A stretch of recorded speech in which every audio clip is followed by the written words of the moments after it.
જય સ્વામિનારાયણ. કેમ છો બધા? મજામાં છો? Welcome to Jyotishlok. ચાલો ઠાકોરજીના દર્શન કરી લ્યો. જય સ્વામિનારાયણ દયાળુ. તારા આંટીના નીલકંઠવાણી મહારાજ. જય સ્વામિનારાયણ. કેમ છો? મજામાં છો ને? આજે ભગવાને ચેવડો આપ્યો છે, પછી મોહનથાળ આપ્યો છે, દૂધ આપ્યું છે, સાકર આપી છે મહારાજને. તો મહારાજ જમો, સ્વામી જમો, દયાળુ જમો. ચાલો આજે છે ને હું જવાની છું મંદિરે સભા છે. મારો લીમડો બહુ જ મસ્ત થઈ ગયો છે, તુલસીજી પણ ફાઇન થઈ ગયા છે. આ બધા તુલસીજી થઈ ગયા છે, પણ જેને આપવાના છે ને એ લોકો ફોન નથી કરતા મને કે પ્લીઝ જ્યોતિબેન અમે લેવા આવીશું. આજે સરસ વેધર છે, ઠંડુ છે, એવું ગરમી નથી, ઠંડી છે. હું આવી બારે પણ ઠંડી છે ને. મેં તુલસીજી કોર્નરમાં રાખી દીધા છે. તુલસીજીને છે ને કોર્નરમાં રાખી દીધા કે અહીંયા છે ને કુંડું સરખું રહેતું નહોતું ને ઇનકેસ પડી જાય, જારી તૂટી જાય ને પછી કોઈને લાગી જાય એવું આપણાથી ના કરાય. એટલે ફાઇન રીતના જો કોર્નરમાં રહી ગયા છે તુલસીજી ને એટલા ફાઇન કોરાય છે.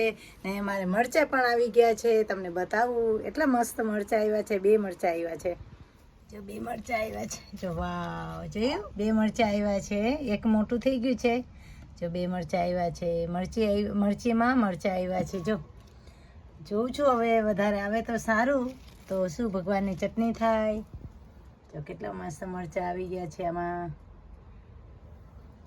2 મરચાં દેખાય છે. હજી એક ફૂલ આવ્યું છે, બીજું પાછળ 2 ફૂલ આવ્યા છે. ઠાકોરજી માટે મરચાંની ચટણી બનાવશું ને હું ચાય પી લઉં હવે. ને રેસીપી છે ને હું ટ્રાય કરું છું કે મારાથી છે ને નથી પહોંચી વળાતું. તો હું તમને એક વાત કહેવા માગું છું કે વિચાર કરું છું કે એવરી અધર ડે, એટલે કે એક દિવસ ના આવે ને એક દિવસ વિડીયો આવે, એવી રીતે કરું કે છે ને એડિટિંગમાં છે ને બહુ તકલીફ થાય છે.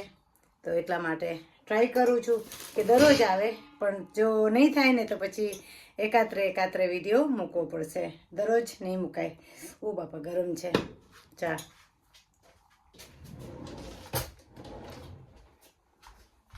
ચાલો, ચાયનો ટાઈમ થઈ ગયો છે. આજે સવાર પડી છે, બરાબર. આજે મોડું થઈ ગયું છે તો માફ કરજો ને. જો અહીંયા પણ મસ્તના તુલસીજી વાવ્યા હતા ને, જે વાવ્યા હતા ને એ પણ ફાઇન ગ્રો થઈ ગયા છે. ફાઇન ગરમી આવી ને એટલા માટે જે અહીંયા પણ સરસ થઈ ગયા છે. ચાલો હું ચા ગાળી લઉં.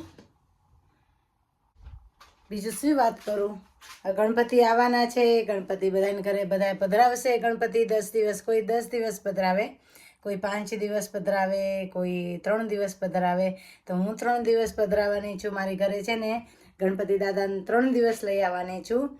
તો પ્લીઝ દર્શન કરવા આવજો. જેને અનુકૂળ હોય એ પણ આવજો. ને હવે છે ને વિડીયો છે ને દરરોજ નથી પોસાતો મને. એટલે વિડીયો છે ને દરરોજ એડિટિંગ તો વિડીયો ઉતારી લઉં, પણ એડિટિંગમાં છે ને બહુ જ ટાઈમ લાગે છે ને છે ને મને ગમતું પણ નથી. ખોટું ક્યાં કહું, એમ થાય કે હવે નથી કરવું વિડીયો. પણ ગીવઅપ નહીં કરું, ટ્રાય ચાલુ તો રાખીશ, બંધ નહીં કરી દઉં મારી ચેનલ. પણ કોઈ સબસ્ક્રાઈબ નથી કરતું, મારા વિડીયો કોઈ જોતું નથી, તો શું કરવું? વ્યૂ બહુ જ ઓછા આવે છે. આપણાથી બધાને દરરોજ ના કહેવાય કે મારા વ્યૂ વધારે, ખબર ને. જેને અનુકૂળ હશે એ જોશે, બરાબર ને. ચાલો હું પાણી પી લઉં. ને આજે મંદિરે જવાનું છે, તૈયારી કરવાની છે. કિચનના રૂમમાં છે ને કવર ગઈકાલે ધોયા હતા ને તો મૂકી આવું. ને ગઈકાલે છે ને આજડામાં ગયા હતા હું ને દિયા, તો એ પણ વિડીયો તમને શેર કરીશ આજે આ વિડીયો સાથે. ઓકે, ચાલો હવે છે ને હું અહીંયા જ મૂકું છું મારો ફોન. સોરી, કંઈ વાત કરવા માટે નથી. શું વાત કરું? તમારે કંઈક વાત કરવી તો હું કરું, કે કોમેન્ટ કોઈ કરતું નથી તો હું શું વાત કરું? કોઈ કોમેન્ટ કરે તો એનો રિપ્લાય આપું કે હમણાં વિડીયો મૂક્યો તો બધા કોમેન્ટ કરતા બંધ થઈ ગયા. કોમેન્ટની રિપ્લાય આપી તો બધા કે કોમેન્ટ કરવાનું બંધ કરી દીધું. તો સોરી, મેં રિપ્લાય આપ્યો એટલે કોઈ કોમેન્ટ કરતું બંધ થઈ ગયું, એવું છે બધું. ને એક ભાઈની કોમેન્ટ આવી હતી, તમારા સનને અમે વિડીયોમાં નથી જોયો. તો વાત સાચી છે કે તમે નવા સબસ્ક્રાઈબર બન્યા હશો એટલા માટે. પહેલાં કિશન આવતો રેગ્યુલર વિડીયામાં કે અહીંયા હતો ને ત્યારે. હવે ઓછો આવે છે વિડીયામાં કે એને જોબ બીજા ગામે મળી છે, એટલે બીજા સિટીમાં મળી છે. મારો સન છે ને જ્યારે મારી ઘરે આવે ને ત્યારે એ વિડીયામાં આવે છે. યુકેમાં જ બીજે સિટીમાં જોબ મળી છે. જે અમે રહીએ છીએ ને ત્યાં એને જોબ નથી, બીજે પોતે જોબ કરવા જાય છે ને ત્યાં જ રહીએ છે. અહીંયા મહિનામાં એક જ વખત મારી ઘરે આવે કે એને જોબ બીજે છે ને એટલે એ અપડાઉન નથી કરી શકતો, મહિનામાં એક વખત આવે છે. તો ત્યારે હું વિડીયામાં એને લઉં છું. પછી તમે લોકો ક્યાંથી જો એનો ફોટો તમને બતાવી દઉં મારા સનનો. અમારો સન છે, અમારા સ્વામી બાપા છે, મારા ગુરુ છે. એને છે ને કિશન બાપાના આશીર્વાદ લેવા કિશન જાય છે અટલાદરાનો ફોટો, અટલાદરા મંદિરનો ફોટો છે. કિશન છે ને આ કુશનમાં મેં બનાવ્યું હતું ને કિશન છે ને પછી લઈને ત્યાં જાય છે અને બાપા પ્રસાદીનું કરે છે ને બાપા કિશન આશીર્વાદ આપે છે ને એ ફોટો છે. વિડીયામાં આવ્યો હતો, હમણાં એ પોતે આવ્યો હતો જ્યારે રક્ષાબંધન હતું ને ત્યારે રક્ષાબંધનના વિડીયામાં પોતે છે. તો પ્લીઝ જોજો, જરાક વાર જ આવે છે, એ બહુ વિડીયામાં ઓછો આવે, એને ગમતું પણ નથી. આજે છે ને અમે આજડામાં શોપિંગ કરવા ગયા હતા, હું, દિયા ને ધીરેન. તો ધીરેન પણ આવ્યો હતો સાથે. તો જો બાળકો કેવા તોફાન કરે ને એ તમને આજે થોડી ઝલક બતાવીશ કે ટોલીમાં બેસી ગયો ને કિશન પણ આવું કરતો. જ્યારે કિશન નાનો હતો ને ત્યારે કિશન તો બહુ તોફાન કરતો. આ તો એની મેં તે જાતે જતો રહીએ. આ કંઈ એટલું બધું તોફાન નહોતો કરતો, પણ ટોલીમાં એને બેસવું હતું કે બાળક કોને કહેવાય, એનું નામ બાળક કહેવાય કે નિર્દોષ કહેવાય બાળક.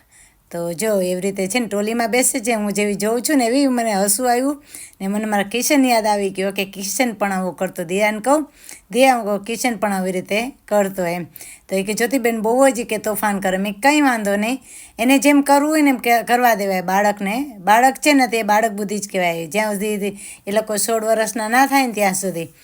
જો આવી રીતે પછી બેઠો ને, જેવું મેં ઉતાર્યું ને એટલે એ સીધો ટોલીમાંથી નીચે ઉતરી ગયો. એટલે બાળક કોને કહેવાય? અત્યારે જેટલું તોફાન કરશે ને, ધ્યાન મેં એ જ કીધું, જેટલો અત્યારે તોફાન કરશે ને એટલો જ એ ડાયો બની જશે. જેમ મારો કિશન તોફાની હતો તો હવે કેવો ફાઇન ડાયો બની ગયો છે. એવી રીતે છે ને જે બાળક વધારે તોફાન કરે ને એ બાળક હંમેશા મોટા થાય ને ત્યારે શાંત પડી જાય. એટલે જેના બાળક જો કરતા હોય ને તો પ્લીઝ તમે માઇન્ડ નહીં કરવાનું કે આપણે આપણા બાળકને જેમ એ પસંદ એને જે વસ્તુ કરવી ને કરવા દેવાની. આ કહેવાનું ખરા કે આવી રીતે નહીં કરવાનું, ને પછી અમે ડ્રેસ જોતા હતા. તો ડ્રેસ અમને ગઈમાં નહીં. પછી મારે બટેટા લેવા હતા, દૂધ લેવું હતું, બધું લઈ ને પછી અમે ઘરે આવતા રહ્યા હતા. ને એની ફ્રેન્ડની ઘરે અમે જવાના હતા. તો પછી એ વિડીયો તો મારાથી ના ઉતારી શકી. પણ દિયા કે અત્યારે કે બહુ મોડું થઈ ગયું, આઈ થિંક 9:15 જેવું થઈ ગયું તો અમે ગયા ને ત્યારે.